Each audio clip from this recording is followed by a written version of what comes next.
now listening to the Hold Your Point podcast, a platform dedicated to discussing millennial culture and experience through a Christian lens, redefining who we are with cultural excellence and as children of the Most High, cultivating thought-provoking discussion and spreading the word of God with love. Hold your point. Good morning, good afternoon, good evening. Peace to the planet. This is the Hold Your Point podcast. We are the Hold Your Point podcast crew. My name is Fortunato. We got DTH, Lee Strauss in the house, Michael Joseph. We got DJ who can't be with us here tonight, man, but we're going to rock out for another powerful hour. What's going on, fellas? What's going on, y'all? Good to see y'all again. Yes, sir. Tapping in. Happy to be here. Discuss topics with my brothers. Favorite Yes, day of the Shout out to all the listeners out there. Absolutely. Thank you. Each and every week, man, supporting the podcast. We appreciate it. We got a good topic we want to jump into this this evening, this morning, this afternoon, whenever you're listening. And we want to talk a little bit about Scientology, science in itself, its place in, where in our lives, I guess, as believers, because, we can't refute science. Science is everywhere. Like the beliefs that we've kind of seen coming up when it comes to science and if there's any concerns and kind of intersections between it. Just as a disclaimer, if this is your first time listening, none of us have degrees in science, but we just want to speak to it from a point of Christianity and belief, and see how that affects us as young believers. So I want to ask y'all, well, I guess first, right off the bat, man, I want to ask y'all is, what are some of the conflicts between the disciplines? So the discipline of science and the discipline of religion, what are some of the conflicts? There's definitely a few. One conflict go ahead, Levi. Go ahead, man. The first off rip real quick. I mean, one of the conflicts is that what I've seen that Scientology is gone off of proof. A lot of it is based off of proof. We as Christians, or as me, I'm a believer in God. I work off of faith, not by sight. So therefore, that's one big conflict. That's what I see. Yeah, no, just to I'll piggyback off that. I mean, something that a lot of science people based in the science community, things that they believe in is, like Mike said, they try to have concrete facts or for everything. Well, they try to, I should say. If you dig deep, you realize a lot of times they don't. But they try to have concrete facts for everything, and really one of the the real differences between that and our walk with Christ is that we're not always not going to know everything when you're in this life. You're always not going to know every little equation and why everything is the way it is. It's just not going to work that way. I mean, the Bible talks about it.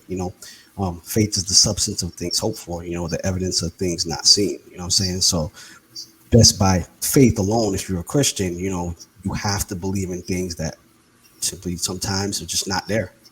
And that's not science. Or at least that's not what science tries to do sometimes.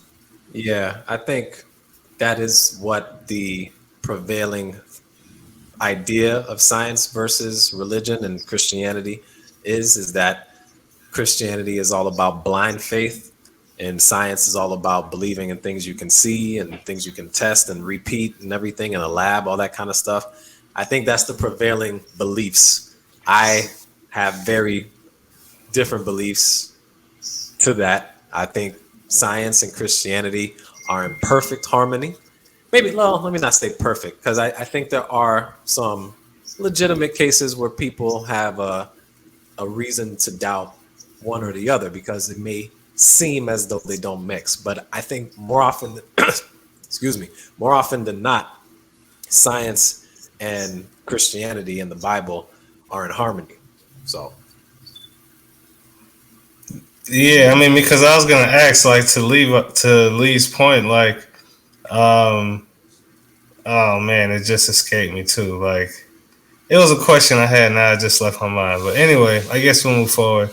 But like, I mean, yeah. Well, even to the DTH point, I think like there's an intersection of where it crosses as well, because like, the Bible says in Matthew, like Matthew 9, I think it says like those who are sick have need of a physician, and the very idea of doctors and physicians is a part of science. Like, you can't really dissect it. I mean, because I think, like we kind of alluded to even before we got started, science in itself is like a really broad term. So, any experiment you could do on the tabletop with a pair of batteries to, brain surgery is all like, in the realm of science, so to speak. Yeah, but a question I have is with the way we set up both of these, right? So science is observable, testable, and Christianity is based on faith. Do you guys think that there's any scientific evidence that supports the Bible in any way? Anything that you've come across where it's like, oh, science says this and the Bible also says this? Yep, I definitely think so. Talk.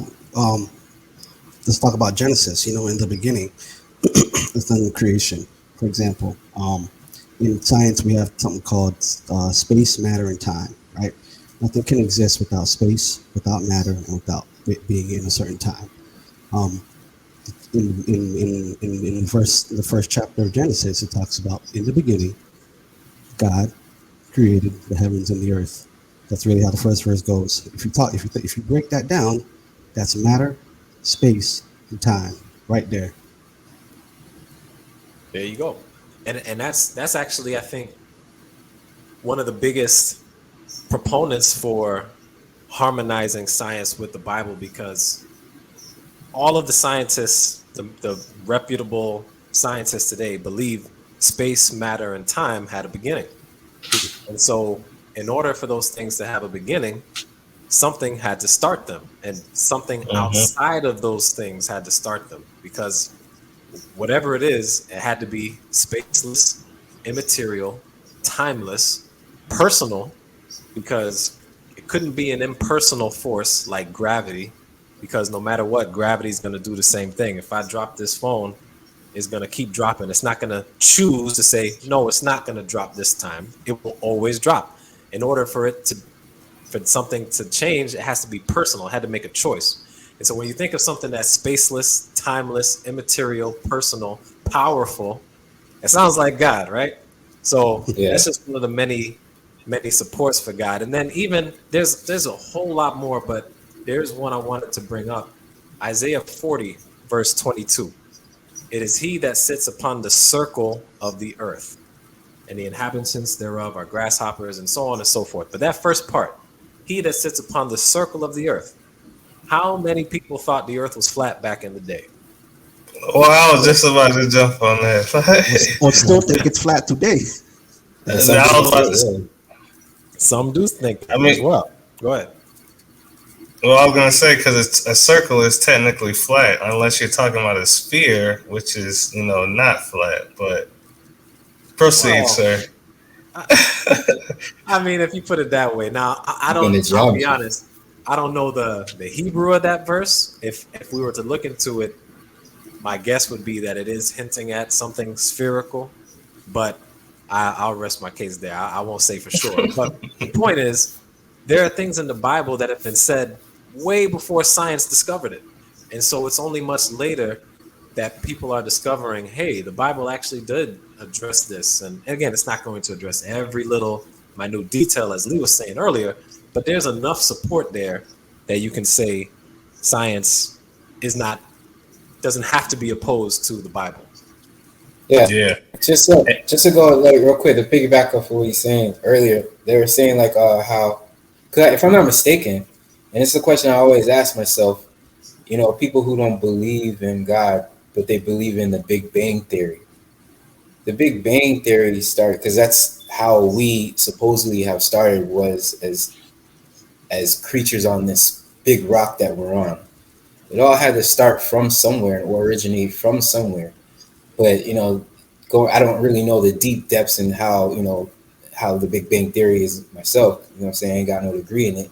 But that's like, what I'm saying, I agree with that. It's like it has to start from somewhere, or it has to come from another source, a higher source bigger than us. Yeah, not and into that vein, like I've always said this, I've always thought this thought. Like I think people who believe in evolution and Big Bang Theory and stuff like that, honestly, I think that stuff takes more faith. That stuff takes more belief to actually For believe sure. that happened in my head.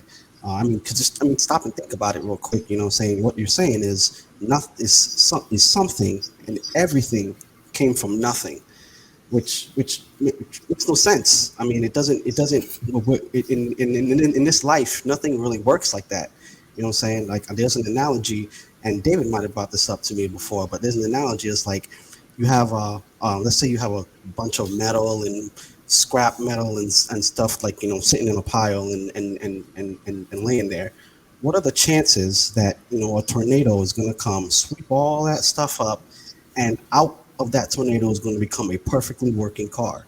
Like it's not going to happen. It doesn't make sense. It sounds absurd. If it's a Ford. Right. Dang, Right. Or it's like, no, that's the truth. Is like you said, it takes a lot of faith to believe that everything came out of nothing. Because as Lee said, we don't see that anywhere. And again, as I was saying, the Big Bang. Well, Mike, you was just hitting on that. I think when the idea of the Big Bang came about and started to become prominent in the past, it was a huge affront to Christianity, or at least it seemed that way, because I think people viewed it as a way to discount that God created the universe. But when we think about what they're actually saying and we look at it, I actually do believe the Big Bang is real, because as Lee quoted a while ago, Genesis 1:1, in the beginning, God created the heavens and the earth, and then there was light. I mean, a bunch of light out of nowhere. He created the stars and planets. These things had a beginning. And the thing is, the science points to that today, saying that space, matter, and time, to the best of their knowledge, it looks like they came into being at the same time. And so again, whatever created it can't be made of space because there was no space. It can't be made of matter because there was no matter. And it can't be bound by time. It can't be bound by time because there was no beginning of time. And so, like I said, something that's spaceless, immaterial, timeless, personal, powerful, that's God. There's no other way to go around it. Yep. And now I remember my question I was going to ask too. Now, like, how logical, like, do you think we can tend to be or should be with our lives as Christians versus led by faith? Because I mean, science in a sense is having evidence for everything or having a logical explanation. And so, life kind of teaches us to have logical explanations for a lot of the things that we see or goes on around us. But how much of that should we lean on as far as like logic versus faith when we just, living our regular lives? Faith comes first in everything. That's a good question, but I'm not sure I like it either. No, it's cool. It's cool because what I want to say, excuse me, is I think that's the issue. Is a lot of people will view faith as something you believe, right? Something you believe without any good reason, and that's silly. No one should believe anything without having a good reason to believe it. That's purely foolish. You have a good reason to believe your mother is who she says she is, right? Because did you actually see her birth you? You don't remember any of that, right? But from you were young, she fed you, she took care of you, you lived in her house. I mean, you have reasons why you believe what you believe. And so to me, that's what faith is. You have a faith in something for a good reason. That's not to say there are people who have a blind faith, because there are people who will follow things blindly, but I don't believe that's what Christianity is at all. You know what I'm saying? And so you're asking how much should you lean upon faith versus logic? I think, again, my opinion, they're in harmony. There's some things that you won't be able to explain, right? There's some things you're not going to fully understand, and I'm not saying, I'm not speaking against that, but I think that there are a lot of things you can think through logically that can help strengthen your faith. And it honestly, it has for me. There's things I've learned recently, kind of getting into Christian apologetics, which is like really defending the faith from a logical perspective. It's not so much I had a spiritual experience, and because there's no one else who can tell you no about your experience.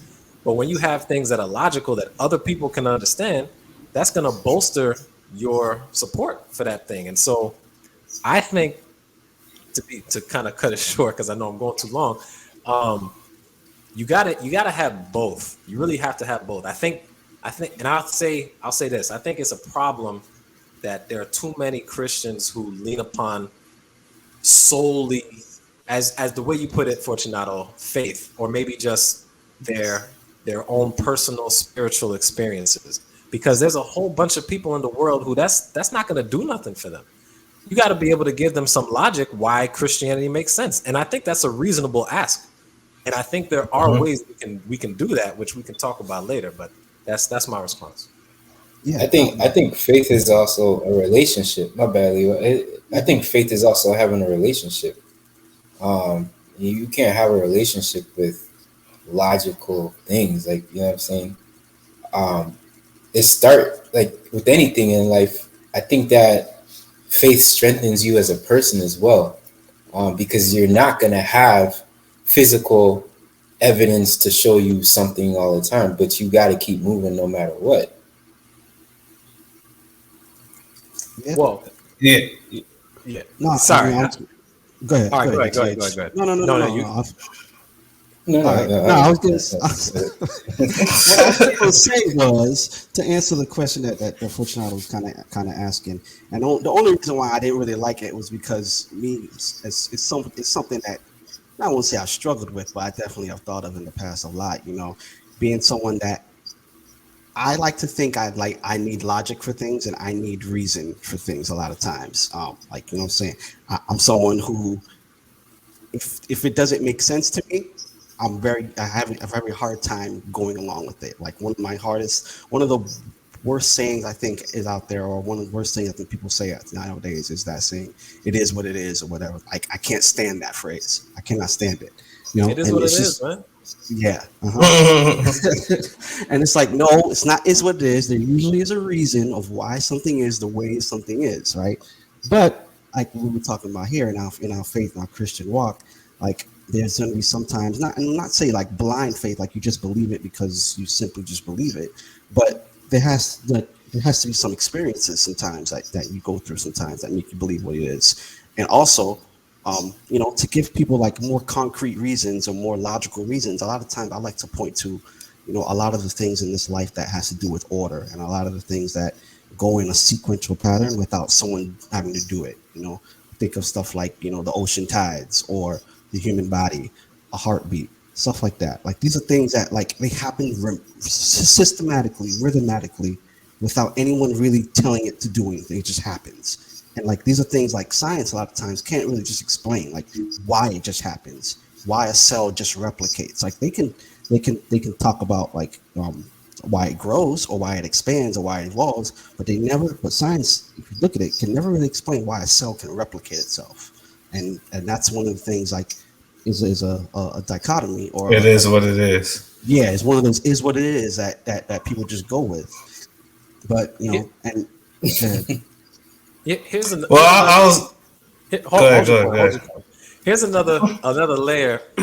I think that's important for people to realize, right? Is there's a difference between evidence and proof, right? Evidence are clues that point towards something. Proof is 100%. This is what it is. Like, we have proof. What? Proof. I just said good. Proof is 2 plus 2 is 4. If you have 2 marbles over here and 2 marbles over here, you put them together, you have absolute proof. You can see it with your eyes. 2 plus 2 is 4, right? Evidence is you have clues for things. It's the same way in the justice system. When someone's on trial, they may not have absolute proof of something, but you prove beyond a reasonable doubt, meaning you have enough evidence where it's pointing towards a certain direction, and that's the most logical. All right, okay, all right. Y'all not understanding what I'm saying? No, I get what you're saying. I get it. Evidence and proof is not the same thing. Proof is when you know beyond a shadow of a doubt, and that's the thing too. Is, and I'll be honest, from a logical perspective. Don't start it, Michael Joseph. What do you say? Nothing. He said carry on, sir. From a logical perspective, we don't have 100% proof about God, but we have evidence to support it. Isn't that not right? You understand what I'm saying? Was it? No, and it's just a quick question. Wasn't your evidence based off of your faith, though? Yeah. Well, yes, but the faith along with, at least for me, like I said, I don't know about other people, but there's other logical reasons to believe that God exists, and the God of the Bible is the right God also.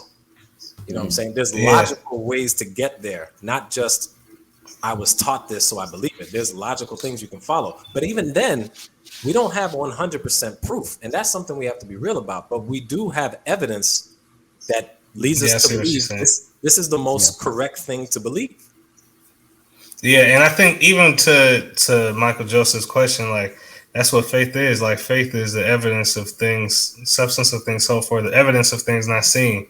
So you take the substance side of it, so faith is the evidence of the things that you can't see. So, but I think, like, for us, like, you know, just young Christian millennials or men, you know, men of God, like, I think, like, logic is synonymous for wisdom. And I think, like, we should lean towards having and praying for more logic, because, like, I was thinking of the example with Solomon and the two women who brought the baby to him, and it was fighting to see who was the mother, and he took the sword and was like, all right, cut it in half then if like, you know, y'all can't figure it out. And the real mom was like, all right, we'll just keep him. And so, like, that, in a sense, like, he used, well, I don't know, what I'm trying to say is, like, logic and wisdom, I think, is kind of like the same thing, because logically he could tell from that exercise, like, who the mother is. But then it was also, like, wisdom to kind of, like, use the exercise to figure out who the mother was as well. So I think they kind of go hand in hand. Like, we should strive to be logical, because then that means we have wisdom. 100%. 100%. That's what I'm saying. You shouldn't separate the two. God made us both. We are spiritual beings. We are spirits living in a shell, a human shell. But he gave us logic to work through problems, to figure things out. Like, that's not something we need to discount. And I don't think we should discount that when it comes to our faith, being a Christian. There's, like I said, we should use logic. And again, I believe all of it points to God, because there's no doubt to me that he's real, he's the right path and everything. And we should use all of the faculties available to us to get to that understanding. So spiritual experience, personal experiences is one thing. It's important, but logic and reason is also important. And like I said, because I have a friend, one in particular that comes to mind, who, you know, he's a self-proclaimed atheist, because my spiritual experience to him doesn't mean anything. He'll just say, David, you are, you whatever they might say, you're dreaming, or, you know what I'm saying, you got in your emotions, whatever it is. That stuff doesn't mean anything to a lot of people. You need to be able to defend the faith with logic and reasoning. And that's what I think, something I would say the church has missed the mark on a little bit. Not to say all of them, right? But I mean, a lot of the churches I've been around, it's all just pushing. And that's the thing about that faith definition that I think people get wrong, man. Hebrews 11:1 is not saying just believe for no reason. That's silly. Do y'all believe y'all faith for no reason? Of course not. You have good reason to believe what you believe. And so along with that, like I said, we got to be able to get to a place where we understand some of the logic behind, like I said, Christian apologetics is about giving evidence why Christianity is the right way from non-biblical texts and the Bible as well. But if we truly believe it's the truth, everything should be able to point to that. Yeah, and not for I'm not gonna say it this week, but I was gonna say too, like a lot of times you can tell, like you can see like the evidence or the lack thereof of people's faith levels when it comes to their management and finances, because it's like, the Bible talks about those financial principles, and it's like, yeah, we can fake the funk sometimes when it comes to like, long suffering, peace, joy, all the other fruits, but it's like when those financial fruits ain't hitting the way it's supposed to, that means like there's a disconnection somewhere that you can't hide. Because even if you made $12 an hour, you know what I'm saying, but you were applying the financial principles of the Bible, like you'll always have a little bit left over in your store basket, like for whatever your needs are. So it's like, that's another piece where it's like a lot of people to DTH point where it's like they get the verse wrong, because everything they say is by faith, but it's like there's no real application of it. And that's just, one example. There's a lot of things people read week after week and they don't actually live by. But anyway, I was going to ask y'all too, like, do y'all think there's a difference between magic and science? Yeah. Yeah. Because in the old days, right? I mean, like in the old times, like anything pretty much people didn't understand was kind of considered magic. But like now it's like, understanding evolves. Now it's like some things like are considered science versus like what would be considered magic like in times before. I see what Isn't magic Right. the illusion of the mind? It's just it's basically, it's not, it's an illusion. It's a magician. Yeah. Like they're trying to create something that is not really something, but science is really, like you have proof behind it. I've seen Chris Angel walk on nothing but some water before, so I don't know how he does that.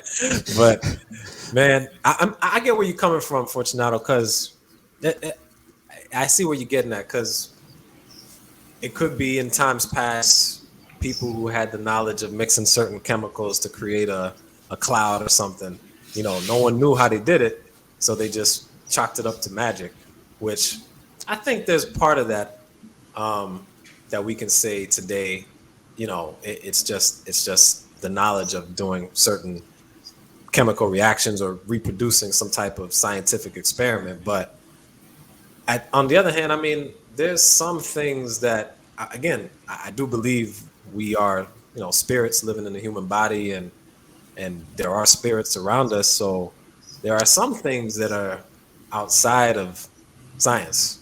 I was just about to bring that up. I mean, the Bible talks about, the spiritual wickedness in high places and stuff like that. That's what I think of sometimes when you talk about magic. I think of, different spirits, different, demonic stuff sometimes that can be working, and sometimes these things can do supernatural things, not in the vein of Jesus, of course, or for his will, but for the power of evil. Now, science, I would say, is slightly different in ways. There's technology that has evolved, and I wouldn't say that's magic. It's not magic. It's just technology that has evolved over time.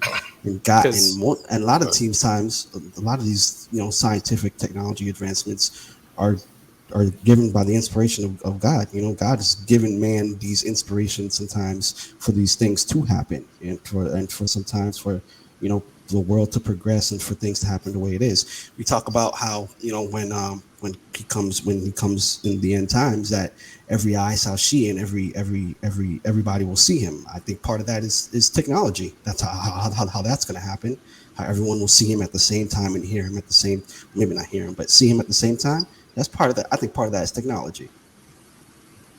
Yeah, I seen a theory on that too, like where it says like how will all eyes see him and everything at the same time, and it was like it'll be like almost like how they'll come over and take over your TVs when there's a warning or something. Yeah, but so the reason why I asked like if magic and science is different, because I think in like Deuteronomy 18, like from verse 10 or so, like it talks about like some of the examples of what was considered magic in the Bible. Like the soothsayers, the fortune tellers, the necromancers, like those people who kind of like dabbled with spirits and Right. try to speak to ancestors or tell you your fortune, and you know what I'm saying, like had the familiar spirits and stuff like that. And I think like that we see like has kicked up more.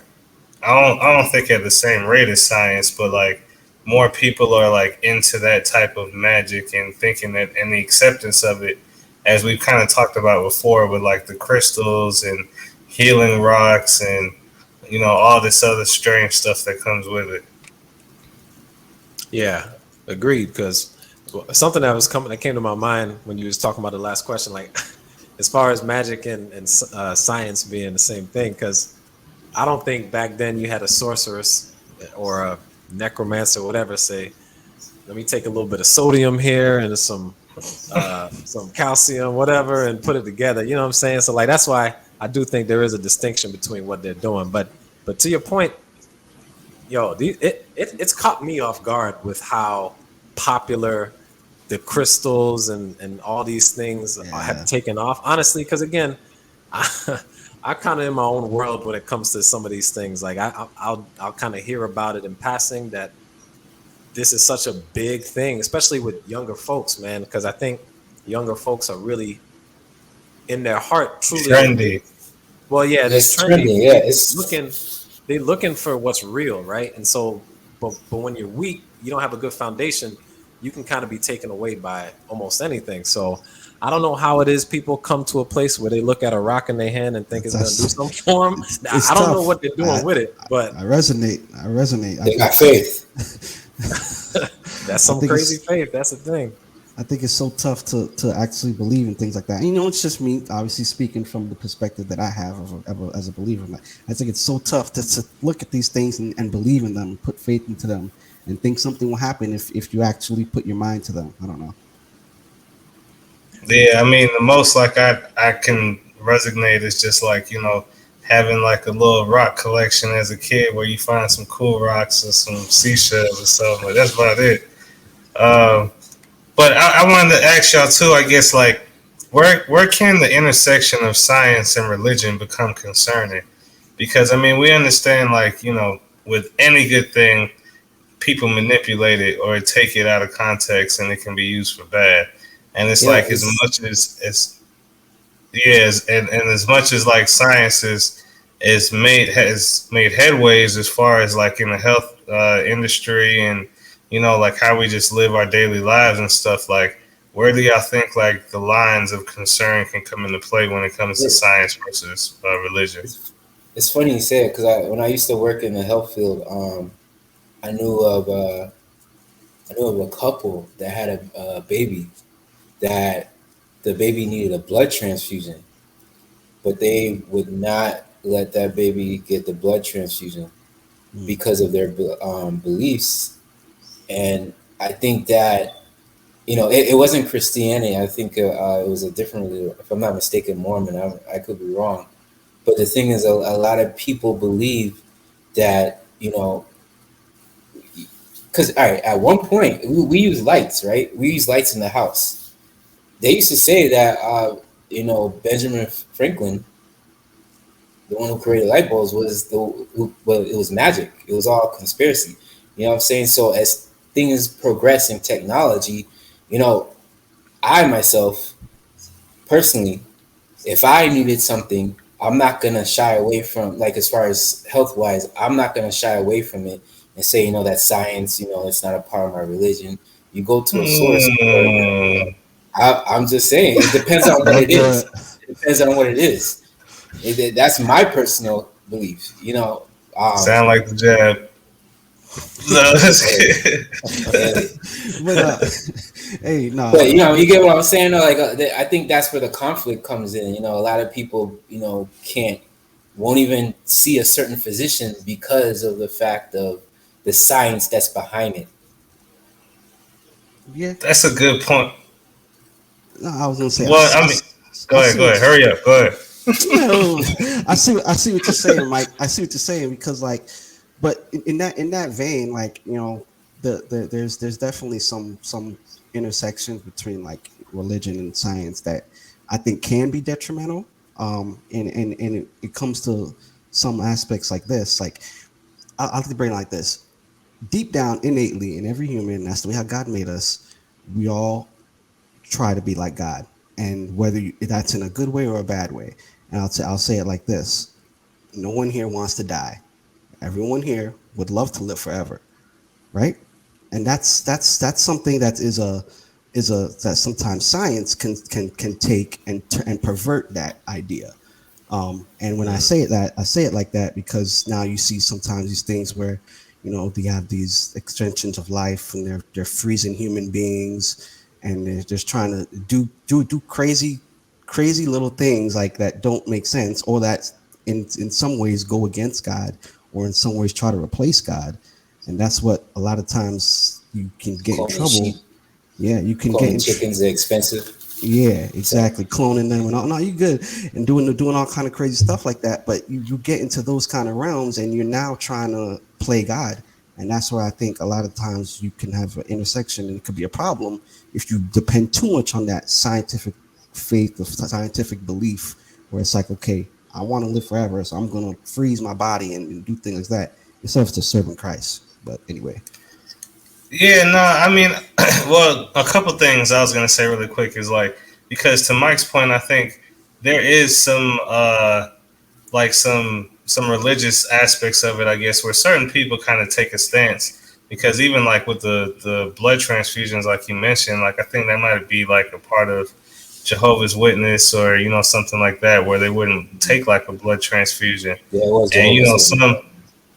Yeah, and some like some really diehard like Christians like want to know like what's contained in certain things before they even get like injections or medication that they got to take or whatever. You know what I'm saying? So I think like I don't know, like I think science in itself, just like anything else, like technology that we talked about before, should be pushed to its limits within the bounds of not crossing or not breaking like the principles of God. Because like we need the advancements, but at the same time, like we shouldn't be like playing God, if that makes sense. Like because even with like the cloning of like chickens or like how they do with the fish and stuff like that, I was just thinking like, are they like really like giving life to another animal or another thing? Because like I thought from the Bible, my understanding was like only God can give life. So it's like, is that a true essence of these clone fish and animals and stuff that they reproduce having life? Even the vegetables. I mean, because we could take it to a simpler form of that. Like, is that a sense of that of these scientists creating like life?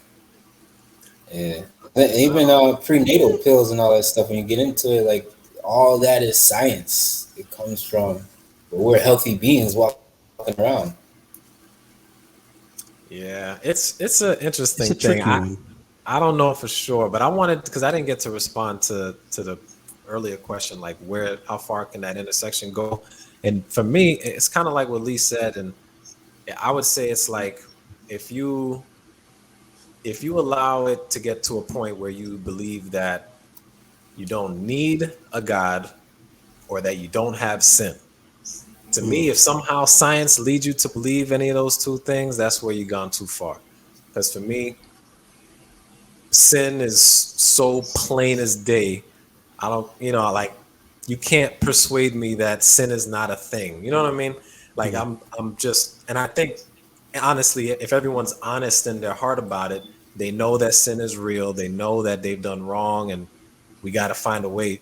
Now, whether you believe you can do it on your own or you need someone else to save you, that's a different thing. But I think on some level, everybody believes sin is a real thing, right? So if there's any way that science is pointing you to believe that's not really a thing, that's just a figment of your imagination or something like that, if you're going down that road, I would say you're going too far with the science, because that's a fundamental truth to me of our existence on this earth, is that we live in a world of sin. That's why bad things are prone to happen.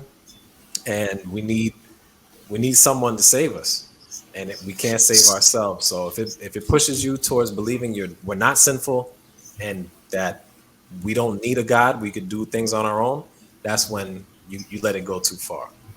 Well, That's very good. where do you think the belief line lays when it comes to like weather manipulation or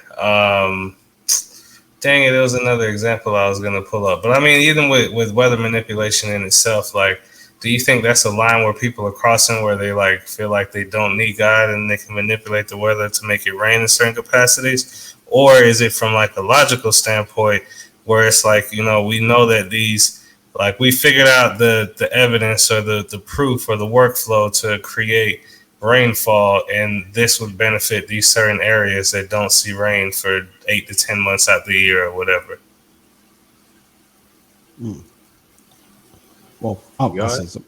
I was Yeah. gonna say I'm not huge knowledgeable about weather manipulation stuff. But what I will say is that, I mean, if you're gonna go into that kind of scientific stuff and science belief, I guess there is benefits that can be, like you said, to give water to certain places that's been droughted.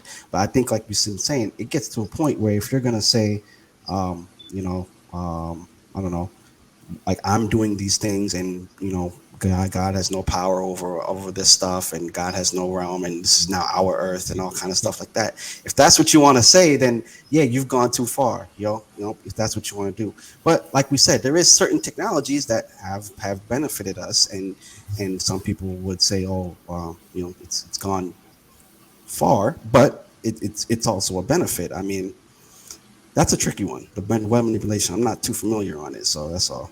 Yeah. Or even like, Go well, ahead. let me throw one more in there. Even like the creation of like lab created diseases, or kind of airborne flus or sicknesses that they'll create. And then on one hand, again, it's a ethical standpoint, a religious standpoint to say like these things might have their place against the precepts of the Bible, but then on another logical standpoint, it could be used to like study from to create different antiviruses or whatever to help with other instances or to plan ahead for the future or something like that. So go ahead, my bad, DTH. I just want to throw that part in there. Yeah, no, that's cool. I've actually seen a video with the whole weather manipulation, like they created a cloud and it rained and all that stuff. It's very fascinating, honestly, how far man has come with knowledge and understanding and what they can do with the benefit of science and everything. But I guess the way I would answer it is like it's a heart thing, which kind of leans to what Lee was talking about. If they're saying we don't need God anymore because we got this, you know what I mean? Like, if you're using science in order to stick it to God in a way because you got a vendetta against him, whatever, then that's not the right way to go about it. If you want to use the weather, for that example, to benefit people who are in a place where there's a drought, I think that's a great thing to do. We should use as much as we can, but of course, God should get the glory at the end of it. So if it's a heart posture thing. If your heart's not in the right place with what you're doing with science, then it's gonna come to naught. Yeah, I mean, because that even reminds me, like with CERN and them being set up in Geneva, Switzerland, and what they're trying to do with like the cylinder, the dome, whatever the thing is called that they created, and how they're trying to break through quantum theory for to recreate matter or something like that.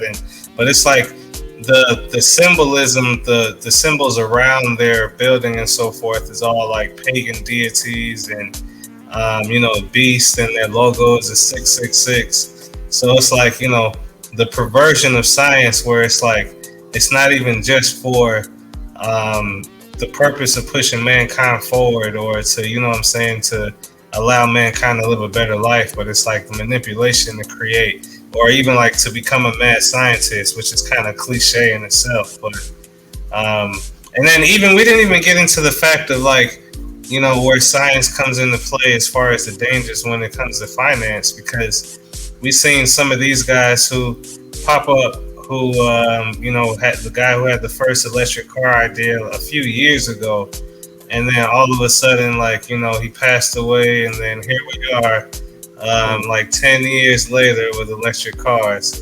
Or the black brother from the grocery store who had the idea to create have cars run on water and hydrogen, and then now I think, what is it, Lamborghini just unveiled their first car that runs on hydrogen and water or something. It was Porsche. I heard about that. That's crazy. Yeah. So even like those scientific gains on the financial level, it's like, people will run off with it and not regard the religious side of it. I got financial level for you. Y'all eating eggs too? It's $9 a box. So these clone chickens out here, is it sin to eat your clone chickens? Hey man, who knows, man? Eggs expensive, bro. They are. This has been another powerful hour with the Hold Your Point podcast, man. Talking about some of the ideas and the thought process behind science and religion. We didn't even get into the age of enlightenment, where I kind of wanted to jump into as well. But I guess we'll save that for another time. Make sure you like and subscribe. Follow us on YouTube, Spotify, Apple, Facebook, Instagram. Trying to remember them all. Wherever you find us at, man, just type in Hold Your Point podcast. We'll pop up a little bit of everywhere. And make sure you tell a friend and tap us in. Until next time, man, we out of here.